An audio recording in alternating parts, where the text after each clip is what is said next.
It was good, Mitch Ishmael, Polygraph 513, boxing. Yeah, you know how I give it up. So, Pete, what has Tank Davis done to get the level of clout and respect that he's getting, the benefit of the doubt that he's getting from boxing fans? I don't get it, bro. I don't get it. Like, yeah, he's talented, right? And if talented is all it took, y'all would have supported Terrence Crawford. If talented was all it took, y'all would have supported Canelo. If talented was all it took, y'all would have supported Andre Ward. If talented was all it took, y'all would have supported Floyd. If talent, see what I'm saying? But like if talented was all it took, y'all would have supported Pacquiao, right? Like we have these, like we got to cut through the bias and the bullshit because it's getting, in my opinion, Tank has done the most masterful job at tricking the fans, even better than Spence, at tricking the fans into thinking he's accomplished stuff he hasn't accomplished. Now, I personally believe that like talent for talent, skill for skill, Tank is good. Tank is better than Errol Spence. Tank is not a bad fighter. Let me say it again because I know a lot of people are still going to ignore I said this. Tank is not a bad fighter, but Tank do bad business and move in grimy kind of shady ways. I don't like how he move. So Tank Davis, in my opinion, hasn't fought nobody who will put him on the pound for pound list. And yet he's on the pound for pound list. And people use this, say, oh, well, he jumped up a bunch of weight divisions, got titles. He went in Reggie belts and went in interim titles. And you know what I'm saying? Like he going up cherry picking titles all throughout the weight classes. And they ain't fight none of his contemporaries. He fought Ryan Garcia, but come on, man.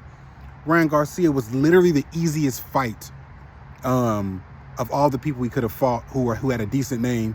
And he still had to put weight clauses and rehydration clauses. All these games had a spy and Ryan Camp. All these games, like what has he done at stand up? When has Tank gone to a guy at the right weight division with all right, I'm saying, like just like straight up and down 50-50, treat the other guy with respect, go in there and whoop him. When has Tank done that? Now people blame Floyd. People say, well, TMT's fault. They've been trying to maneuver Tank's career. Tank don't want to do that. But then Tank got locked up. And now Tank about to fight Pitbull Cruz again. And apparently Tank was a free agent his last fight too before Ryan. Now I give the Ryan fight a pass just because it's big money. I get it. I really don't give it a pass, but I'm not going to argue that because, you know what I mean, like you got to make your money. But like the amount of heat that Canelo get and then the amount of love Tank get, and I'm talking about from a certain fans, right? Like from Tank fans. Tank fans love Tank but don't like Canelo usually, right? I'm sure there's some people who fall in a different category, but like if you scroll the internet, look at the videos, you'll see most people who are really big fans of Tank do not rock with Canelo. But like what has Tank done that Canelo hasn't done? In fact, what has Tank done that Canelo has? Tank ain't been unified. He ain't fought a pound for pound guy. He hasn't done nothing. Like he ain't, like, I don't know, man. Like I just don't get it. Like, so maybe y'all can help me. What has Tank done that got him this clout?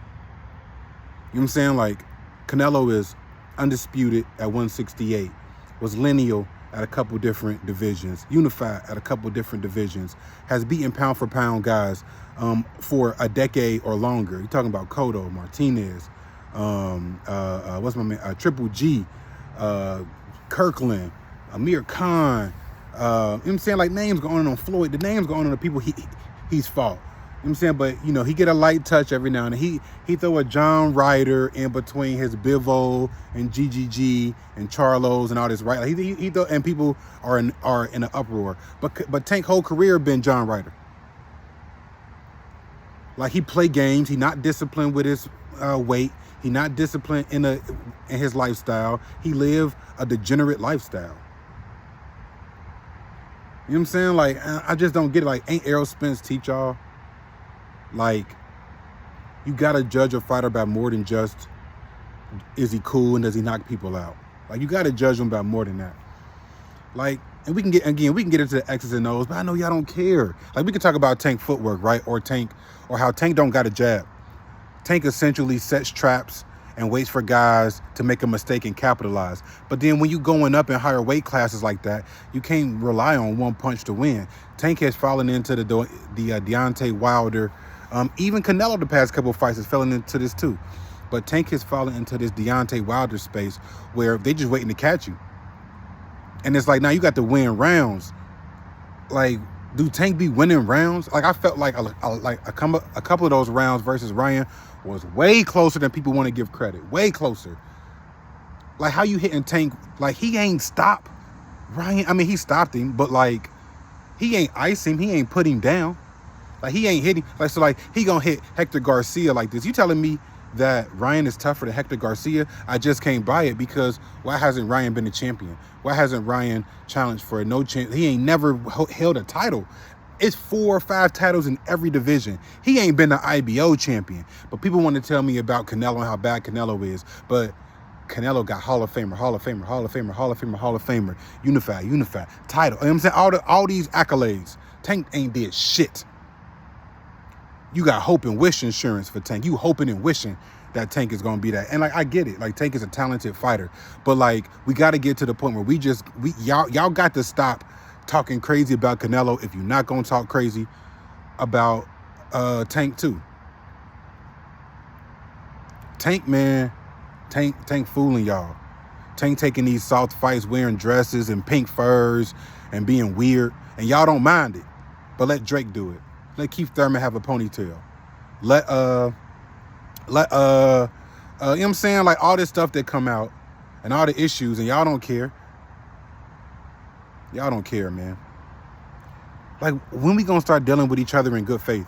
When we gonna start having real, authentic conversations and really try to learn and grow? Y'all don't hold the disposition of a student. Y'all hold the disposition of a master, but you haven't mastered nothing. And time again, when it come down to picking fights, y'all be wrong.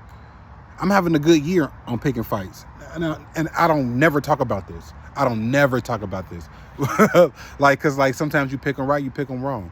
But like, since Errol Spence, I felt the need to flex on y'all a little bit, because y'all, the disrespect and the way y'all talk about the sport, you're not even dealing in good faith.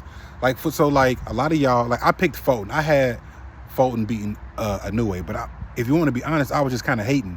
Like, I was picking the Black American fighter and this foreign dude. Yeah, I'm rolling with the young boy from Philly. You heard me? So like, that was like, and again, I told y'all in that Deontay Wilder video, or I was talking about it, where I learned the only time I pick fights wrong is when I allow myself to get emotionally invested, and I allow my emotions to get into that. But I picked T.O. Taylor right. I picked Crawford Spence right. What else did I picked, like, the only fight that I picked wrong so far this year has been Fulton Inoue. Not that matter, because I'm liable to go on a 10-fight losing streak like anybody else. You know what I'm saying? Like, it is what it is. But, you know what I'm saying? Or as far as picking. You know what I'm saying? Y'all don't want to, like, you know, so we can throw them hands. Like, you want to throw them hands, but like, picking fights. You know what I'm saying? And like, I'm liable to go cold picking these fights just like anybody else. But it's the arrogance y'all got when y'all pick these fights.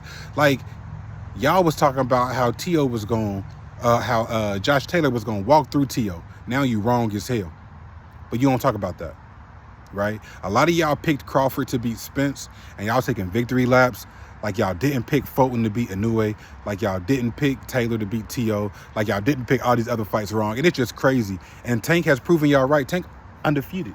But Tank has been moving like a sucker. What straight up G shit has Tank done? Please, please, please, in the comment section, tell me, what has Tank done where you like, yo, man, homie deserve, like, that showed a lot of heart. He's proven it. Like, he's stamped. Being on the pound for pound list, in my opinion, means you stamped and solidified. You've done something that says you separated yourself. What separation has Tank had? Yes, Josh Taylor lost his most recent fight. But you telling me, like, as far as like the competitor, don't tell me about money. Money, I'd rather be Floyd. So, right, so let's get into it. I'd rather be Errol Spence and them, right? You want to talk about money? I'm talking about when it comes down to hands and combat and the spirit of the sport, right? Like, who would you rather be? You telling me you'd rather be Tank and not Josh Taylor? And maybe you would be, but that just says we have a completely different philosophy on the sport. That's all. But let me know what y'all think, man. Comment below. Boom.